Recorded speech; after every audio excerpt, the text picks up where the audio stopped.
All right. It's been a good day so far, right? It's about 6:30, May 10th. My upper body is twitching because I really pushed myself today. And let's put it like this: working like a nigger, okay? Uh, because I'm saying that in pretext to assaulting BLM and the propaganda behind it. Because again, you can say nigger within context. It's about slavery, and it's about an attitude versus nigga, which is my friend, my buddy, right, my pal. There's an obvious difference, and I know black people love it when white people like myself and just a cracker, uh, when we say the word, because this context of reparations and this aggression, this power revolution that drove BLM to prominence. But really, these people are fucking stupid. They are, right. The history of the propaganda here. I'm learning a lot from Thomas Sowell, right. Like I'll be honest, I was ignorant. I didn't know about the man until now. So like I really love him. He's fucking fantastic. I love the way he thinks. He's a juggernaut, close to 90 years old or whatever it is, in intellectual circles, and I love how he tears apart, other intellectuals, because especially Marx and Chomsky, Noam.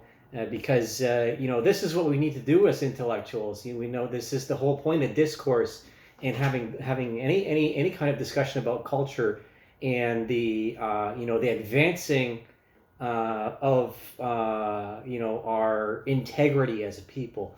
And I'm just in the middle of the origins of Black American culture and Ebonics. All right, so I'm about 57 minutes the way through.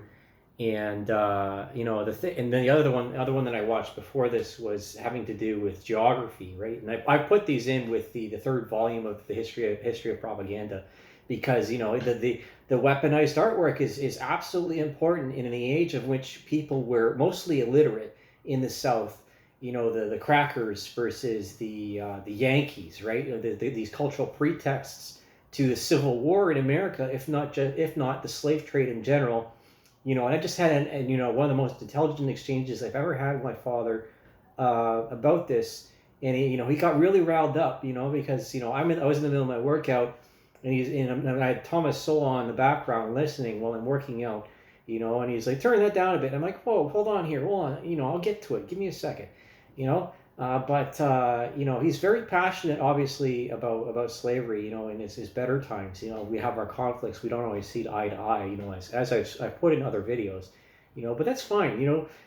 Father-son dynamics are not always fluid. They're not always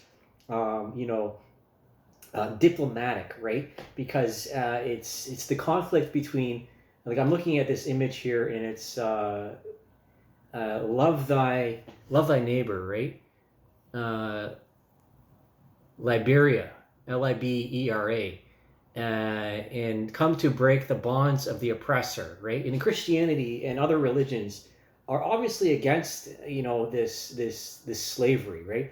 And Thomas makes some very good points, and so did my father. But I'll highlight what he said, because the information my father's learned a lot from Black people, and the summary of it is that racism is fucking stupid. It's stupid, right? The propaganda, the division, all this stuff. Get the fuck out of here. BLM, fuck you. Honestly, you don't even know your own fucking history. Let's be fucking clear about that. I can't stand this fucking bullshit. And Thomas makes a good point about how Marxism is, it's fucking stupid, right? It's stupid. Right? And I have to agree in a lot of terms, in a lot of points of intellectualism, because it's propagandist, right? The whole Communist Manifesto is propagandist. It was used in the age to communicate these ideas of disruption and upheaval to people that were mostly illiterate and drunk.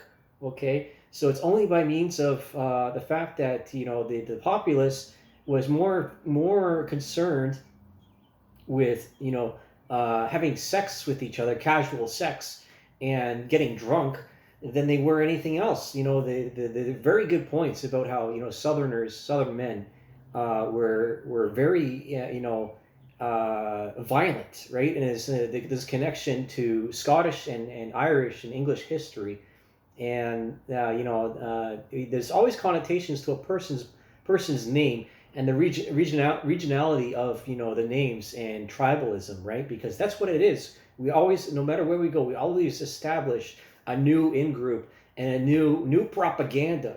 That which props up the cultural connections to each other via genetics, and the promiscuity amongst lower class people, right? Because as it was one of his points, right, is very good to think about, is that often when weddings would happen, the woman was already pregnant, right? That's the whole the whole thing behind the shotgun wedding, is that the smarter that you are, the more that you seek to secure your genetic lineage, right? Because stupid people don't think about this. They don't think about the consequences. They don't have the forethought. They don't have the planning, right? The mentality is not there. It's just here and now, impulsivity. Very similar to especially if someone's drunk, right? It's very similar to the state of mind of psychopathy or sociopathy, right? Because your inhibitions have been done away with because of this neurotoxin that is alcohol, right? Again, continuous themes with the history of propaganda. And I'm absolutely loving this shit. I love you, Thomas. I do. You're my man. You're my nigga. Honestly. And the other points, like he's talking about, how lynchings were predominantly of white people at a certain period of time. So again, these racist, divisionary dramatizations of films and stuff and artwork from Hollywood, which does away, and this is a controversial point, the fact that Jewish people own the slave ships, because they're like, whatever, we're just transporting people, turn a blind eye to it. It's one of the dirty points of Jewish history, right? And people don't want to talk about it, and like I might get downvoted, I might get taken off of YouTube for this, but I don't give a fucking shit. I don't. The truth has to come out, right? It absolutely has to come out, because we don't know our history, then we don't know where we're going. And you have, and especially when I'm thinking about certain contexts of pontification here and now in London, as of this day, right? And the landowners, the land developers, the real estate agents, the foreign investment, and these people that say that they're Jews and are not, right? As it is from the Bible. Beware of those who say they're Jews and are not. Because they don't act like Jewish people. They don't act like Christian people. Their only concern is to make profits, because they're trying to sustain something in this idealism of this aggression, under these goalposts of aggression and historical revenge for something that they had nothing to do with, right? This is the whole point of why reparations are fucking stupid, okay, right? Our society within Western world and Northern Europe has come to a point of non-violence, honestly, because you examine our history, and it's seriously violent, right? We all have the capacity for violence, and we're so weak now that we don't even want to acknowledge that. We don't want to acknowledge that we're violent people, right? And everyone, all of humanity all of human history is this series of violent events, right? And you look at the history of the British Isles, right? And the context, because Black people and Scots and Irish people have a lot in common. We do, like hand in hand, along with the Norse and the Moors, right? The Spanish people, because it's always been intermixed. There's always been this this confluence and this connection, and it's not about religion. It was always about economics, right? A good point from this man, honestly. Trade and exploration, and in some points, without slavery, it wouldn't even happen, because someone had to do the work, and then someone, because this idea that this person, this because of their heritage, their genetic lineage, and their geography is not worth my fucking time, it is not worth my fucking money, it is not worth being fed, because I don't want him to reproduce. That's the end of the matter, right? Because the one point that is that slavery came to an advent and support Southern promiscuity amongst women, in order, because there was a substitution and eventually this changeover from white slaves to black slaves, right? Because, the English and vice versa, when it comes to the slave trade, again, this is stuff that I also learned at Trent University through African history, right?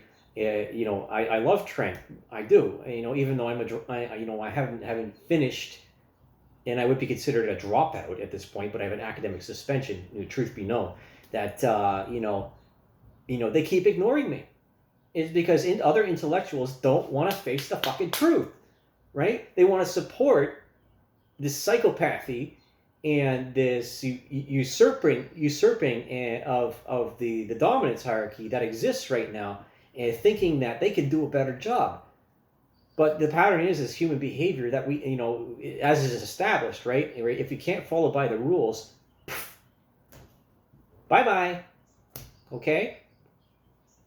That's the way it used to be, as he says in more videos from, of course, I'm gonna cite the Hoover Institute here, because this is absolutely fucking essential, and its brilliance is just absolutely blinding to stupid people, right? Slavery is fucking stupid. It's stupid, right? This dominance hierarchy of and then supporting of foreigners, right? To prop up, right?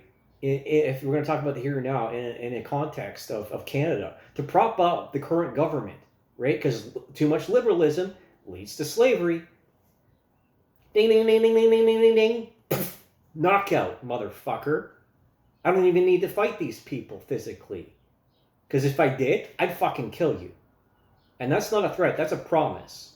Because, and when the game is rigged for a certain part of the population over others, because they don't have the intellectual dominance that they would rather wipe out through genocide or through skinning the officers live, right? As a show of dominance, a show of violent display, right? That we need to change things, because this is where we will end up, right? This propaganda of, let's say, Laurentian supremacy, okay, and Chinese supremacy, right? This globalist supremacy. It's not white supremacy, because white supremacy is Jewish. It is. This propaganda that, as I mentioned in another video, is that, okay, again, good fences make for good neighbors. The no borders thing is complete bullshit. It's complete bullshit, because even tribes settle on, boundaries before the existence of countries and the ideas of kingdoms and gentry and so on and so forth, because we have not always had the convenience of technology. The post-internet epoch, again, I would say it started after 1997, right? With the wide availability of 56K modems, 28K modems, and America Online, right? And then the beginning of the age, I want to call it the age of narcissism after 2007, with the advent and distribution of smartphones, and then the age of dopamine burnout. We're going to chop this down, going to mince it down to little bite-sized pieces. I would say, okay, so 2012 to 2014, somewhere in there, then you have the age of dopamine burnout and this hyper stimulation, coming to the fore with Tumblr, with Twitter, with Snapchat even, and then Instagram, right? And and then now with the advent and invention of these shorts on YouTube and Instagram and TikTok, are completely and utterly destroying humanity as we know it. That's the end of it. This is the same as alcoholism as it used to be, as it was accepted. This is why prohibition came to be in North America, right? Because we all used to be drunks. And now we're drunk on technology and the power that it gives stupid people.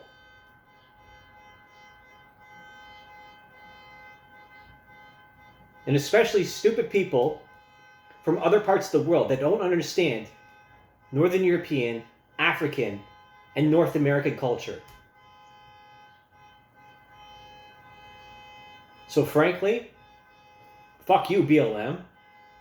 Honestly, I don't need to make a large video about this. This has been cross-examined and examined multiple times, right? I'm just here to reinforce the point and reiterate, the intelligence and the stupidity of intellectuals, because they manufacture the problems and the solutions to support their own positions, right? And without research and without, substantiation, or without reference and discourse, the actual communication of ideas, then we're dead in the water, culturally and spiritually, right? I encourage you to learn about our history. That's one of the points of the history of propaganda, because propaganda is weaponized artwork, okay? That's what it is. And we need to understand the dangers of these weapons and how easily they hijack and they destroy in the wrong hands. That's enough.